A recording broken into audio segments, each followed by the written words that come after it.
Hi friends, welcome to my channel. সায়েন্সের দ্বিতীয় ক্লাসে তোমাদেরকে স্বাগত। আজকে আমরা ভৌত বিজ্ঞানের গতি চ্যাপ্টার থেকে কিছু প্রশ্ন নিয়ে আলোচনা করব, যেগুলো রেলওয়ে গ্রুপ ডির জন্য খুব ইম্পর্টেন্ট। তো চলো আজকে ক্লাস শুরু করি। প্রথম প্রশ্ন দেখো, a ball P is dropped vertically and another ball Q is thrown horizontally with the same height and at the same time. If air resistance is neglected, then B বল উল্লম্বভাবে এবং কিউ বল অনুভূমিকভাবে একই উচ্চতা এবং একই সময়ে ছোড়া হলো। যদি বায়ুর বাধা উপেক্ষা করা হয় তাহলে কি ঘটবে? নিচের কোনটি ঘটবে? দেখো, প্রথম অপশন বলেছে, দেখো ball P reach the ground first. B option দেখো, ball Q reach the ground first. B ball আগে পড়বে না কিউ বল আগে পড়বে? আচ্ছা, তারপরে both reaches the ground at the same time. দুটো বলই একই সময় করবে। ডি অপশন দেখো, the respective masses of the two balls will decide the time. মানে দুটি বলের বিভিন্ন ভর, তাদের ভর ডিসাইড করবে যে কোন বলটি আগে পড়বে কোনটি পরে পড়বে। আচ্ছা, এই প্রশ্নের উত্তর করার আগে আমি বলে দিই, অবাধে পতনশীল বস্তুর ওজন শূন্য হয়, আমরা জানি। তাহলে এখানে এই সূত্র থেকে আমরা কি বুঝতে পারছি যে কোন বলটি কখন পড়বে সেটা তাদের মাসেস ঠিক করে দেবে না, তাদের মাস ঠিক করে দেবে না, তাদের ভর ঠিক করবে না। তাহলে আমরা কি জানি, অবাধে পতনশীল বস্তুর ওজন শূন্য হয়। সেই জন্যে দুটি বল একই হাইট থেকে ছোড়া হয়েছে অনুভূমিকভাবে এবং উল্লম্বভাবে। আর এখানে দেখো খুব ইম্পর্টেন্ট যেটা, এয়ার রেজিস্ট্যান্স ইজ নেগলেক্টেড, মানে বায়ুর বাধা এখানে উপেক্ষা করা হয়েছে। বায়ুর বাধা যদি না থাকে তাহলে দুটি বল একই সময়ে পড়বে। ঠিক আছে, তাহলে both reaches the ground at the same time, দুটি বলই একই সময়ে পড়বে। বোঝা গেল? নেক্সট আসি, for a moving body at any instant of time, একটি চলমান বস্তুর যে কোনো সময়ের অবস্থা। আচ্ছা, একটি মুভিং বডির কি হয় সেটা আমরা দেখো, চারটে অপশন আছে, চারটের মধ্যে কোনটা ফুলফিল করবে সেটা বলতে হবে। দেখো, প্রথম অপশনে কি লেখা আছে, if the body is not moving, যদি বস্তুটি চলমান না হয়, স্থির থাকে, the acceleration is necessarily zero. আচ্ছা, এটা আমি একটু ডিসকাস করি। স্থির বস্তুর যে অ্যাক্সিলারেশন মানে ত্বরণ যে জিরো হবে তা কিন্তু নয়। স্থির বস্তুরও ত্বরণ আছে। আমাদের প্রত্যেকের মধ্যে একটি ত্বরণ কাজ করে, সেটি হলো অভিকর্ষজ ত্বরণ। একটি বাক্স স্থির অবস্থায় আছে, তাহলে এর গতিবেগ জিরো। তাহলে গতিবেগ জিরো হলে ত্বরণ কোত্থেকে আসবে? ত্বরণ তো বেগ বৃদ্ধির হার। কিন্তু এর কোন ত্বরণ আছে? এর অভিকর্ষজ ত্বরণ বর্তমান। জি ইজ ইকুয়াল টু আমরা যে 9.8 মিটার পার সেকেন্ড স্কয়ার বলি, সেটা বর্তমান। তাহলে এই অপশনটা ভুল, যে body is not moving, the acceleration is necessarily zero. Zero হবেই তার কোনো মানে নেই, স্থির বস্তুরও ত্বরণ থাকে। বুঝলাম এটা? তারপরে বি অপশন দেখি, if the body is slowing, the retardation is negative. আচ্ছা, বডি স্লোয়িং, যখন চলমান বস্তু আস্তে আস্তে ধীরে যাচ্ছে, মানে তার গতি কমছে, গতি কমাকে আমরা কি বলি? রিটার্ডেশন, মানে মন্দন। তাহলে মন্দন আবার নেগেটিভ, তাহলে মন্দন যখন নেগেটিভ হয় এটা কি ডিনোট করে? এটি অ্যাক্সিলারেশন বলে। মন্দন যখন নেগেটিভ তাহলে সেটা অ্যাক্সিলারেশন। তাহলে এটা তো ভুল, তাই না? একটি বস্তুর গতিবেগ কমছে, সে আস্তে আস্তে স্লো হচ্ছে, তার মানে তার রিটার্ডেশন আছে, মন্দন আছে। কিন্তু এখানে বলেছে দেখো, মন্দন ইজ নেগেটিভ, তাহলে এটা হবে না। আচ্ছা, সি অপশন আসি, if the body is slowing, the distance is negative. Distance কোনোদিন নেগেটিভ হয় না, তাহলে এটা হবে না। আচ্ছা, ডি অপশন দেখো, if the displacement, velocity and acceleration at that instant are known. আচ্ছা, সেই সময়ের ডিসপ্লেসমেন্ট, ভেলোসিটি, অ্যাক্সিলারেশন যদি আমরা জানি, we can find displacement at any given time in future. এইটা আমরা বার করতে পারবো যে সেই সময়কার আমরা দূরত্ব, ডিসপ্লেসমেন্ট, সরণ, ভেলোসিটি বেগ, ত্বরণ, এগুলো আমরা যদি জানি তাহলে সে কোন সময় কত দূরত্ব যাবে, কত দূরত্ব অতিক্রম করবে, সেগুলো আমরা বার করতে পারবো। তাহলে অপশন ডি হবে আনসার। বোঝা গেল? আচ্ছা, নেক্সট আসি, a body is moving in a circular path with a constant speed. It has, আচ্ছা, একটি বস্তু নির্দিষ্ট গতিবেগে বৃত্তাকার পথে ঘুরছে, এর আছে, আচ্ছা, এর কি আছে দেখো, ইট হ্যাজ বলছে যে কনস্ট্যান্ট স্পিড। স্পিড কথার অর্থ দ্রুতি, স্পিড হলো কি দ্রুতি। তাহলে এই লেখাটা ভুল আছে, সমগতিবেগে না নির্দিষ্ট দ্রুতিতে, হ্যাঁ এটা হবে দ্রুতি, গতিবেগ হবে না। তাহলে দ্রুতি আর গতিবেগ কি আলাদা জিনিস। গতিবেগ হলো ভেক্টর রাশি, যে গতিবেগ বেগ হচ্ছে একটা নির্দিষ্ট দিকে, নির্দিষ্ট দিক আছে বেগের, আর দ্রুতির কোনো নির্দিষ্ট দিক নেই। তার জন্য আমরা গতিবেগকে ভেক্টর রাশি বলি, দ্রুতিকে স্কেলার রাশি বলি। আচ্ছা এখানে দেখো সমদ্রুতি আছে, তাহলে তার কি এই কনস্ট্যান্ট ভেলোসিটি। আচ্ছা দেখো বৃত্তাকার পথে চলমান অবস্থায় একটি বস্তুর গতিবেগ সবসময় পরিবর্তন হয়। দেখো যখন বস্তুটা এখানে আছে, এর দিক কোনটা হবে, এর গতিবেগের দিক এইটা। যখন বস্তুর এই পয়েন্টে আসবে তখন গতিবেগের দিক দেখো এটা হবে। তাহলে প্রতি মুহূর্তে গতিবেগের দিক পরিবর্তন হচ্ছে। তার মানে আমি যদি বলি কনস্ট্যান্ট ভেলোসিটি মানে একটা নির্দিষ্ট গতিবেগ আছে, তাহলে এটা ভুল, তাহলে এই অপশন হবে না। কনস্ট্যান্ট অ্যাক্সিলারেশন, তাহলে অ্যাক্সিলারেশনও হবে না, নির্দিষ্ট গতিবেগ পরিবর্তন হচ্ছে, তাহলে নির্দিষ্ট অ্যাক্সিলারেশন হবে না। আচ্ছা সি অপশন দেখো, an acceleration of constant magnitude. আচ্ছা এই ব্যাপারটা, এই সি অপশনটা খুব সুন্দরভাবে আমাদের বুঝতে হবে। সি অপশনটা বলতে চেয়েছে কনস্ট্যান্ট ম্যাগনিটিউড, একটা ত্বরণ থাকবে যার নির্দিষ্ট একটা মান থাকবে। আমরা অ্যাক্সিলারেশন বলতে এই দিয়ে বোঝাই। তাহলে এইটা যদি আমরা এইটাকে এইভাবে লিখি, এটা ম্যাগনিটিউড বলে, তাহলে এই যে মানটা আমাদের, এর মানটা কিন্তু নির্দিষ্ট থাকবে। বেগ যদি বৃদ্ধি হয় একই হারে বৃদ্ধি হবে, কিন্তু যে তার দিকটা পরিবর্তন হচ্ছে, তাহলে আমি দিক যখন পরিবর্তন হয় কনস্ট্যান্ট অ্যাক্সিলারেশন বলবো না, কিন্তু অ্যাক্সিলারেশন কনস্ট্যান্ট ম্যাগনিটিউড বলতে পারি। বুঝে গেল? আচ্ছা an acceleration which varies with time, টাইমের পরিবর্তে এটা হবে না, তাহলে আমাদের অপশন হবে সি, উত্তর সি। নেক্সট আসি, the force required to keep a body in uniform circular motion is, একটি বস্তুর সমবৃত্তীয় গতি বজায় রাখার জন্য কোন বলের প্রয়োজন, কোন বলের প্রয়োজন। আচ্ছা দেখো সমবৃত্তীয় গতিতে এটা দেখতে গেলে দেখো এই যে একটা, এই ছবিটি লক্ষ্য করো, মাঝের একটা ছেলে একটা বলকে চারিদিকে ঘোরাচ্ছে। এই যে এই বলটির একটি সমবৃত্তি, ভেলোসিটিটা হচ্ছে নির্দিষ্ট কনস্ট্যান্ট থাকবে, তাহলে একই গতিতে ঘোরাচ্ছে। এখানে সুন্দরভাবে লক্ষ্য করো, এই যে সবুজ লেখাটা সেন্ট্রিপেটাল ফোর্স, সেন্ট্রিপেটাল ফোর্সটা কি কাজ করবে, এই ফোর্সটা কাজ করবে যে বলটিকে একটা নির্দিষ্ট সার্কুলার পথে ঘোরানো। আচ্ছা তারপরে বলটি বাইরের দিকে একটা ফোর্স কাজ করবে, এই বলটির বাইরের দিকে একটা ফোর্স কাজ করবে, সেই ফোর্সটাকে বলবো আমরা সেন্ট্রিফিউগাল ফোর্স। আচ্ছা সেন্ট্রিফিউগাল ফোর্স এই বলটিকে চাইবে এই পথ থেকে দূরে সরিয়ে আনতে, আর সেন্ট্রিপেটাল ফোর্স চাইবে এই বলটিকে নির্দিষ্ট এই পথে ঘোরাতে। বোঝা গেল? তাহলে আমরা দুটো বলের মধ্যে পার্থক্য বুঝতে পারলাম, সেন্ট্রিপেটাল ফোর্স কি আর সেন্ট্রিফিউগাল ফোর্স কি। দেখো আবার বলছি, সেন্ট্রিফিউগাল ফোর্স চাইবে বলটিকে এই সার্কুলার পাথ থেকে দূরে সরিয়ে আনতে, আর সেন্ট্রিপেটাল ফোর্স চাইবে কি বলটি যেন সার্কুলার পাথে থাকে। তাহলে এখানে উত্তর কোনটা হবে? এ।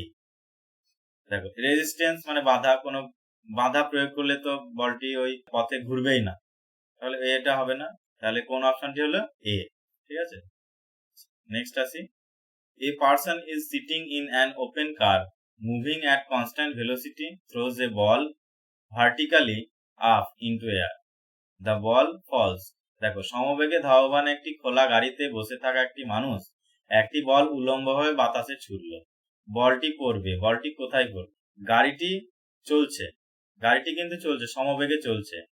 দেখো গাড়িতে থাকা অবস্থায় মানুষটির, তাহলে গাড়িটির বেগ যদি ভি হয়, গাড়িতে থাকা অবস্থায় মানুষটির বেগ ভি, আবার মানুষটির হাতে যে বলটা আছে সেই বলের বেগও কি ভি হবে। তাহলে আমি যদি মানুষটি বলটিকে ছুড়লো, তারপরে দেখো কি বলেছে সমবেগে, তাহলে বলটির বেগও ভি, মানুষটির বেগও ভি, গাড়িটি ভি বেগে চলছে। আচ্ছা তাহলে বলটিকে ছোড়ার পর হয়তো টি সময়ে গাড়িটি এখানে আসলো, মানুষটি এখানে আসবে, তাহলে বলটিরও কিন্তু বেগ ভি ছিল, তাহলে বলটিও সেই একই বেগ অর্জন করবে, একই দূরত্ব অতিক্রম করবে একই সময়ে, বলটির বেগও ভি। তাহলে কোন অপশনটা হবে দেখো, বলেছে যে আউটসাইড দ্য কার, না আউটসাইড হবে না। In the car ahead of the person, বলছে কারেই করবে কিন্তু লোকটি সামনে পড়বে, না তাও হবে না। In the car to the side of the person, না সাইডে পড়বে না। Exactly in the hand which three wheel, হ্যাঁ এটা হবে, কারণ গাড়ির বেগ, মানুষের বেগ, বলের বেগ তিনটি এক। তাহলে গাড়িটি যতটা পথ অতিক্রম করবে, মানুষটি যতটা পথ অতিক্রম করবে, বলটিও তো সে ততটাই যাবে। তাহলে আমাদের অপশন কোনটা হবে? ডি। ঠিক আছে, নেক্সট প্রশ্নে আসি। এ passenger in a moving train টসেস A 5 rupees coin. If the coin falls behind him, then the train must be moving with a uniform. আচ্ছা, ধাবমান ট্রেনের একজন লোক 5 টাকার কয়েন টস করলো। যদি কয়েনটি তার পিছনে পড়ে তাহলে ট্রেনটি চলছে অ্যাক্সিলারেশন, ডিসেলারেশন, স্পিড, ভেলোসিটি। দেখো এখানে বলেছে কি কয়েনটি পড়েছে কি লোকটির পিছনে, তাহলে যদি ট্রেনটি সমবেগে চলতো, যদি ইউনিফর্ম ভেলোসিটি হতো তাহলে কয়েনটি তার হাতে পড়ে, তাহলে ভেলোসিটি স্পিড কোনোটাই হবে না। ডিসেলারেশন মানে মন্দন যদি চলতো বেগটা কমতো, তাহলে বেগ যদি কমে, আস্তে আস্তে যখন বেগ কমবে তাহলে কয়েনটি ছোড়া হয়ে গিয়েছে, কয়েনটি ছোড়ার পর কয়েনটি সেই বেগে আছে কিন্তু ট্রেন বেগ কমেছে, তাহলে কি কয়েনটি লোকটির সামনে পড়বে, কিন্তু এখানে বলেছে দেখো পিছনে পড়েছে, কয়েনটি পিছনে পড়েছে, তাহলে ট্রেনটি কি অ্যাক্সিলারেশন মানে ত্বরণ, ট্রেনটি তখন বেগ বৃদ্ধি হয়েছিল, ত্বরণে চলছিল, একটা সমত্বরণে চলছিল, তাহলে ট্রেনটি আস্তে আস্তে আস্তে বেগটা বাড়ছিল, কিন্তু কয়েনটা ছোড়ার পর কয়েনের বেগ আর বৃদ্ধি হয়নি, কিন্তু ট্রেনের বেগ বৃদ্ধি হয়েছে, তার জন্য কয়েনটি পিছনে পড়েছে। বোঝা গেল? নেক্সট আসি। An object with constant speed, সমদ্রুতিতে চলতে থাকা একটি বস্তু। আচ্ছা, সমদ্রুতিতে একটি বস্তু চলছে, তার কি আছে? ইজ অলওয়েজ অ্যাক্সিলারেটেড, না সে সবসময় যে ত্বরণ গেইন করবে তাও নয়। ইজ নট অ্যাক্সিলারেটেড, সে তার ত্বরণ থাকবে না, এটাও আমি বলতে পারি না। আচ্ছা, মাইট বি অ্যাক্সিলারেটেড, হ্যাঁ সম্ভবত তার ত্বরণ থাকতে পারে। অলসো হ্যাজ কনস্ট্যান্ট ভেলোসিটি, না কনস্ট্যান্ট ভেলোসিটি হবে না, কারণ ভেলোসিটির নির্দিষ্ট দিকে চলতে হবে, বস্তুটি যদি দিক ঠিক না থাকে। বলেছে কনস্ট্যান্ট স্পিড, তাহলে কনস্ট্যান্ট স্পিড যখন বলেছে সেটা আমি বলতে পারি না কনস্ট্যান্ট ভেলোসিটি। ঠিক আছে, আচ্ছা ভেলোসিটি আর স্পিডের আমি পার্থক্য বললাম, তাহলে এটা কোন অপশন হবে? C option, might be accelerated, তার ত্বরণ থাকতে পারে। ঠিক আছে, নেক্সট আছে। Two stones of unequal masses are thrown vertically up with the same velocity. Which of the following will happen? ভিন্ন ভরের দুটি পাথর উলম্বভাবে সমান গতিতে ছোড়া হলো, নিচের কোনটি ঘটবে? বলছে যে ভিন্ন ভরের দুটি পাথর উপরের দিকে সমান গতিবেগে ভি গতিবেগে উপরের দিকে ছোড়া হলো, নিচের কোন ঘটনাটি ঘটবে? দেখি প্রথম অপশন কি আছে, the heavier mass will reach greater height. বলছে ভারী ভরের যে পাথরটির ভর বেশি, ভারী পাথরটি বেশি উচ্চতায় উঠবে। The lighter mass will reach greater height, হালকা পাথরটি বেশি উচ্চতায় উঠবে। Both will reach the same height, দুটোই সেম উচ্চতায় উঠবে। আচ্ছা, ডি অপশন আছে দেখো, any of them may reach greater height, মানে যে কোনো একটি বেশি উচ্চতায় উঠবে। দেখো আগে আমাদের জানতে হবে অবাধে পতনশীল বস্তুর ওজন শূন্য হয়, এটা আমরা জানি যে অবাধে পতনশীল বস্তুর ওজন শূন্য, তাহলে এখানে ভর কিন্তু কোনো এফেক্ট করবে না কোন পাথরটি কত হাইট উঠবে, এফেক্ট করবে কোন পাথরটি কত বেগে উঠছে, কোন পাথরের কত বেগ, সেই বেগের উপর নির্ভর করবে যে কে কত দূর উঠবে। কিন্তু এখানে বলা আছে দেখো সেম ভেলোসিটি, মানে একই গতিবেগে সমান গতিতে ছোড়া হলো, তাহলে আমরা বলতেই পারি both will reach the same height, দুটি পাথরই সেম উচ্চতায় উঠবে, অপশন সি। ঠিক আছে, নেক্সট আসি। দেখো, a man in a train moving with constant velocity drops A ball on the platform. কি বলেছে, সমগতিতে ধাবমান ট্রেন থেকে একটি মানুষ একটি বলকে প্ল্যাটফর্মে দিকে ছুড়ল। তারপর বলেছে the path of the ball as seen by an observer standing on the platform is. আচ্ছা, প্ল্যাটফর্মে দাঁড়িয়ে থাকা একটি মানুষ বলের কি ধরনের গতিপথ লক্ষ্য করবে। দেখো, একটি ট্রেন সমগতিতে যাচ্ছে, কনস্ট্যান্ট ভেলোসিটি, একটা হয়তো 80 কিলোমিটার বেগে যাচ্ছে। ঠিক তখন প্ল্যাটফর্মের দিকে ট্রেনে বসে থাকা একটি মানুষ প্ল্যাটফর্মের দিকে একটা বল ছুড়ল। বোঝা গেল? তাহলে এই ট্রেন থেকে এই মানুষটি প্ল্যাটফর্মের দিকে বলটি ছুড়েছে। এবার প্ল্যাটফর্মে দাঁড়িয়ে থাকা একটা মানুষ, এইটা প্ল্যাটফর্ম, এই প্ল্যাটফর্মে দাঁড়িয়ে থাকা একটা মানুষ এই বলটি কিভাবে পড়ছে, এখান থেকে বলটি কিভাবে যে পড়ছে, প্ল্যাটফর্মের যে পথে পড়ছে সেই পথটা কি ধরনের লক্ষ্য করবে প্রশ্নে বলেছে। বোঝা গেল? তাহলে দেখো,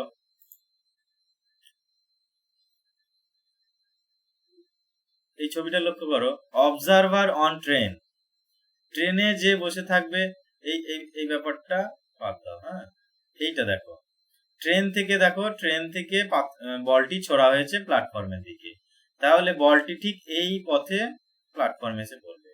এই পথটি লক্ষ্য করবে অবজারভার অ্যাট স্টেশন, প্ল্যাটফর্মে দাঁড়িয়ে থাকা ব্যক্তি এই পথটি লক্ষ্য করবে। বোঝা গেল? এই পথটি কে লক্ষ্য করবে? Observer at station. আচ্ছা, এই পথটি দেখো অবজারভার অন ট্রেন, এই পথটি ট্রেনের লক্ষ্য করবে। ট্রেনে বসে থাকা যে অবজারভার অন ট্রেন, ট্রেনে থেকে এই পথটি লক্ষ্য করবে যে এই পথে বলটি পড়ছে। বলটি একটাই পথে পড়ছে, কিন্তু দুই জায়গায় থাকা ব্যক্তি দুই রকম লক্ষ্য করবে। বোঝা গেল? তাহলে এই পথটি কেমন পথ? দেখো, প্যারাবোল। তাহলে আমাদের অপশন সি উত্তর। ঠিক আছে? তাহলে কোন ধরনের গতিপথ লক্ষ্য করবে? প্যারাবোল। তারপরে আসি, which one of the following graphs represent uniform motion? বলেছে নিচের কোন লেখচিত্রটি সমগতি বোঝাচ্ছে। দেখো, লেখচিত্রটি একটু খেয়াল করো। এই অপশনে বলেছে y অ্যাক্সিস বরাবর ভেলোসিটি, বেগ, এদিকটা হচ্ছে বেগ বোঝাচ্ছে। আচ্ছা, x অ্যাক্সিস বরাবর কি? টাইম যত বাড়ছে প্রথমে বেগ কমছে না, বেগ প্রথমে এখানে ছিল, তারপরে আসলো এখানে, মানে এই জায়গায় এসছে, তার মানে বেগের মান কমেছে টাইম বাড়ার সঙ্গে সঙ্গে। তারপরে এক সময় দেখো বেগের মানটা নির্দিষ্ট আছে, এই টাইম বাড়ছে, কিন্তু এখান থেকে টাইমটা বাড়ছে, কিন্তু বেগের মানটা নির্দিষ্ট আছে। তারপরে দেখো আবার বেগের মানটা আস্তে আস্তে বেড়েছে, তাহলে এটা ইউনিফর্ম মোশন, মানে সমগতি বোঝাচ্ছে। তারপরে আসি বি অপশনে, এটা যে ভেলোসিটি, এটা টাইম। আচ্ছা, বেগ দেখো প্রথমে এই ছিল, সময়ের সঙ্গে সঙ্গে বেগ দেখো কমছে, কারণ এটাকে আমি কি বলতে পারি? মন্দন বোঝাচ্ছে। এই গ্রাফটা দিয়ে কি বোঝাচ্ছে? মন্দন বোঝাচ্ছে। তারপরে দেখো, এটা যে ডিসপ্লেসমেন্ট বোঝাচ্ছে, সময় বাড়ার সঙ্গে সঙ্গে ডিসপ্লেসমেন্ট। দেখো, সময় এদিকে বাড়ছে, কিন্তু দেখো দূরত্ব আস্তে আস্তে কমছে। তারপরে এখান থেকে দেখো সময় বাড়ছে, কিন্তু দূরত্ব কমেনি, তার মানে বস্তুটি স্থির ছিল। তারপরে আবার আস্তে আস্তে সময়ও বাড়ছে, দূরত্ব বেড়েছে, তাই এটা সমগতি বোঝাচ্ছে না। আচ্ছা, তারপরে দেখি ডিসপ্লেসমেন্ট, এই দিকটা হচ্ছে ডিসপ্লেসমেন্ট ওয়াই অক্ষ বরাবর, মানে দূরত্ব, আর এদিকটা হচ্ছে সময়। দেখো, সময়ের সঙ্গে সঙ্গে দূরত্ব সমহারে বাড়ছে। এই রেখাচিত্রটা দেখো একদম সরল রেখা, তাহলে সময় বাড়ার সঙ্গে সঙ্গে দূরত্ব বাড়ছে সমহারে, এইটা রিপ্রেজেন্ট করছে কি? সমগতি। সময়ও বাড়ছে, দেখো দূরত্ব বাড়ছে, তাহলে আমাদের অপশন হলো ডি। এই ছিল আজকের ক্লাস, দেখা হবে নেক্সট ক্লাসে।